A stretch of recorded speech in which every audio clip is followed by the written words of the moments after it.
Bonjour à vous et bienvenue dans Art System. Aujourd'hui, on va parler du repos des artistes.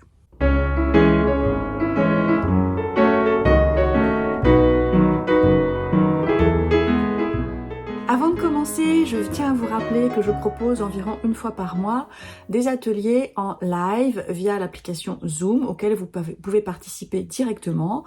Et pendant 2 heures, on aborde une pratique, un sujet, un thème. En novembre, le 22, ce sera la création de petits cadeaux de Noël à partir de peintures ratées qu'on peut avoir chez soi.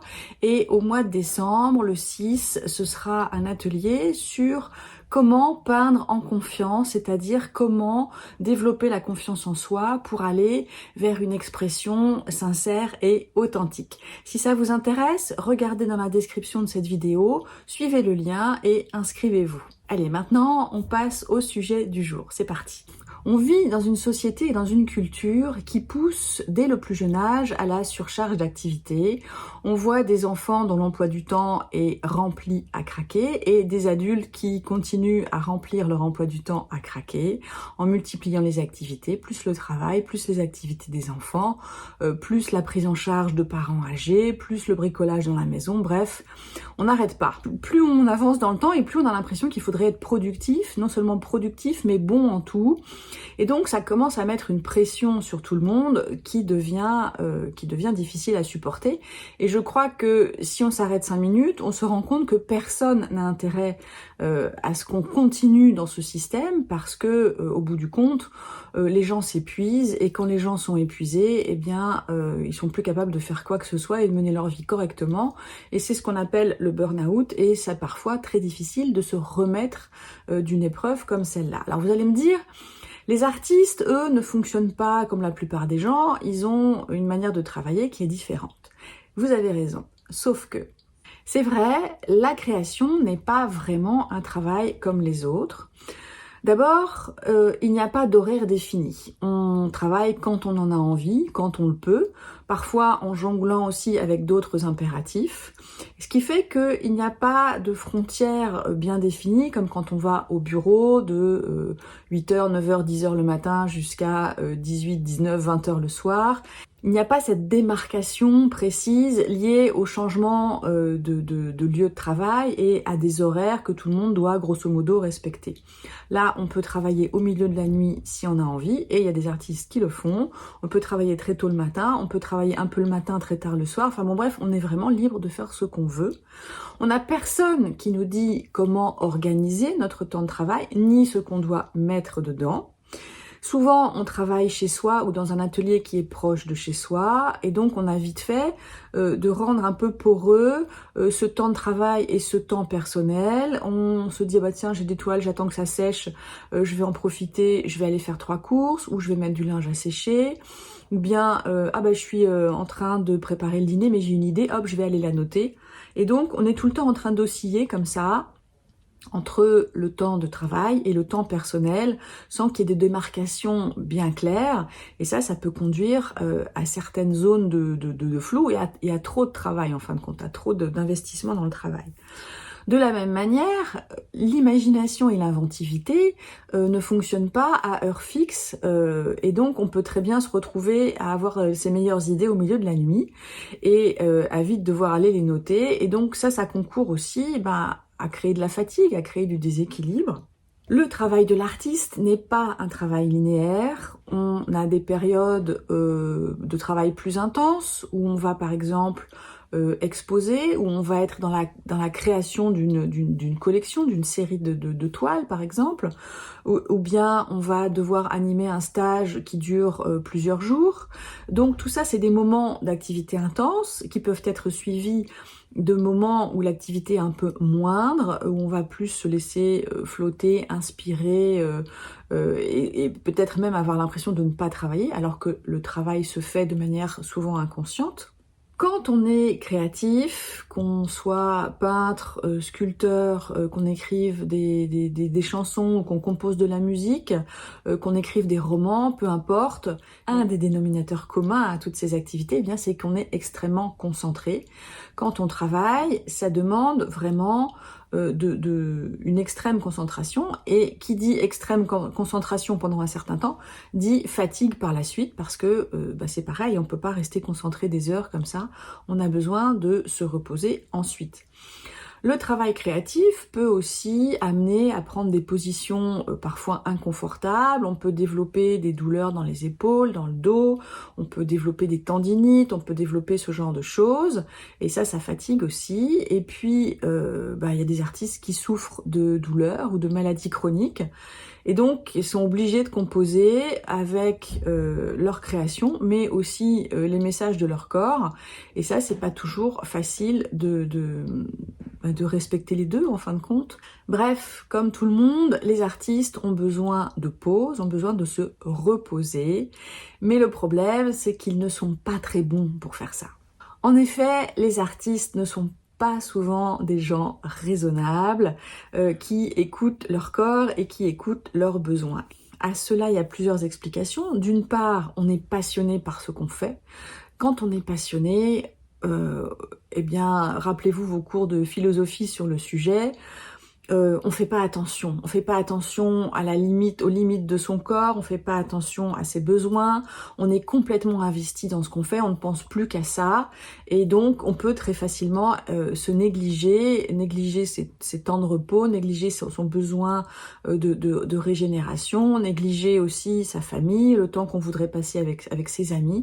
On est complètement focalisé sur ce qu'on fait et on en vient à oublier tout le reste. Quand on est créatif, on a aussi souvent beaucoup d'idées, et comme on vit dans des environnements très stimulants par ce qui se passe autour de nous, mais ce qu'on voit aussi à travers nos écrans, ce qu'on peut écouter, ce qu'on peut voir de ce que les autres artistes font, on est sans cesse inspiré, on a sans cesse de nouvelles idées, et donc ça peut devenir fatigant aussi, et puis ça peut conduire à l'éparpillement, à une espèce de fragmentation, et du coup c'est épuisant au bout d'un moment. Et puis comme on cherche à vivre de son activité, eh bien on a aussi peur de passer à côté d'une opportunité, à côté d'un client potentiel, et ça peut nous amener à multiplier les projets, multiplier les propositions, ce qui est aussi très fatigant et qui conduit de la même façon à cette sensation d'éparpillement qu'on peut éprouver. Pour éviter d'en arriver là, parce que évidemment on peut mettre en place des choses qui vont nous éviter d'être dans ce trop permanent, la solution, ça consiste à décider à l'avance qu'on va s'accorder des temps de repos. Ça peut aller de quelques heures par semaine à une journée, à une semaine, à des vacances beaucoup plus longues. Il y a des artistes quelquefois qui prennent tout l'été, juillet, août, qui font une grosse pause ou à un autre moment dans l'année. Voilà, parce que tout simplement on en ressent le besoin, et d'une certaine manière, les temps de repos participent aussi au travail créatif. C'est-à-dire que c'est un ensemble. On peut pas se dire là je suis en mode travail et là je suis en mode repos, et les deux sont bien séparés et complètement différents. Non, le temps de repos va nourrir le travail de création. Donc c'est pour ça qu'il est extrêmement important. Donc en décidant à l'avance, c'est-à-dire en début de semaine par exemple, si on se fait un planning, se dire vendredi après-midi ça sera off et je vais pouvoir faire ce que j'ai envie de faire, ou bien là je sens que je suis vraiment fatiguée, j'ai besoin d'une semaine de vacances, je vais voilà, entre telle date et telle date, je vais fermer mon atelier à la fois physiquement et mentalement, et puis je vais faire autre chose. Quand on le décide à l'avance, on risque moins d'être pris par le cours des choses, par le mouvement permanent, et donc on se dit je vais m'arrêter, et je vais délibérément choisir de m'arrêter. Quand on a ce genre de pratique et qu'on le fait de manière régulière, c'est-à-dire au moins une fois par semaine, avec des périodes plus longues sur le mois par exemple, ou sur 2 mois, un peu comme les enfants qui ont 15 jours de vacances toutes les 6 semaines, je crois, quelque chose comme ça, voilà, on sait que c'est déterminé, et c'est important, ils en ont besoin, et tout le monde en a besoin en fin de compte. Donc quand on s'accorde ce genre de temps de pause, eh bien ça peut être déjà l'occasion de ralentir, de se poser un peu, et si vous êtes comme moi, je pense que vous ne prenez pas le temps forcément de regarder ce qu'il y a autour de vous, de vous poser pour bien regarder, on voit en passant, mais on ne regarde pas. Et quelquefois, le simple fait d'aller dans un jardin, dans un parc, dans une forêt, au bord de la mer, de s'asseoir sur un rocher, de s'asseoir dans l'herbe et de regarder, de plus bouger pendant un quart d'heure, 20 minutes, et d'écouter les sons, de regarder ce qui se passe autour de soi, de sentir les odeurs, d'observer les variations de la lumière, d'être dehors dans une forme de nature. Rien que ça, déjà, ça fait beaucoup de bien. Et le fait de se poser, ça fait beaucoup de bien aussi. Le fait de se reposer, eh bien tout simplement, ça permet de faire des choses différentes. On n'a pas le temps de faire d'habitude, d'essayer peut-être un autre hobby, ou bien d'aller marcher, ou bien d'aller juste dans une librairie avec l'intention de se trouver un bon bouquin et ensuite de se poser chez soi avec un thé et son livre et de profiter de ce temps de repos, de calme, où on est immergé dans autre chose, parce que le fait d'avoir son attention accaparée par un roman, par exemple, ben pendant ce temps-là, on n'est pas en train d'élaborer des idées, on n'est pas en train de chercher des choses, et c'est un repos. Moi, je sais que c'est ma forme de repos favorite, c'est ça, c'est de trouver un bon livre et de m'immerger dedans, parce que, voilà, mon cerveau, à ce moment-là, il pense plus, il réfléchit plus, il est dans l'histoire, et ça fait extrêmement de bien. Ce temps qu'on prend pour soi, ça peut être un temps pour se faire plaisir aussi, pour, je sais pas, s'accorder peut-être une visite au spa, pour aller s'accorder un massage, ou bien rencontrer des amis qu'on n'a pas vus depuis longtemps, ou bien aller dans une ville qui est pas forcément loin de chez soi, mais qu'on connaît pas bien et qu'on a envie de visiter peut-être, d'aller dans un musée, d'aller voir une exposition, d'aller dans un bon restaurant. Enfin voilà, les possibilités sont nombreuses et variées. Je crois que on peut avoir deux attitudes par rapport à ça. Soit on aime bien un peu l'imprévu et on se dit bon bah je me réserve une parenthèse de temps et je verrai bien sur le moment ce que j'ai envie de mettre dedans. Ou bien on a peur de s'ennuyer et de tourner en rond et de rester chez soi, et pour finir de faire du repassage ou du ménage au lieu de se préoccuper de son bien-être. Et à ce moment-là, on peut décider à l'avance et se dire bon bah voilà, pendant 2 heures, je vais aller à tel endroit, ou je vais aller marcher, ou je vais faire tel circuit de randonnée que j'ai envie de faire depuis longtemps et que j'ai pas fait, ou je vais aller dans tel musée que je connais pas. Enfin voilà, c'est l'occasion de mettre dans ce temps des choses qu'on ne s'accorde pas d'habitude.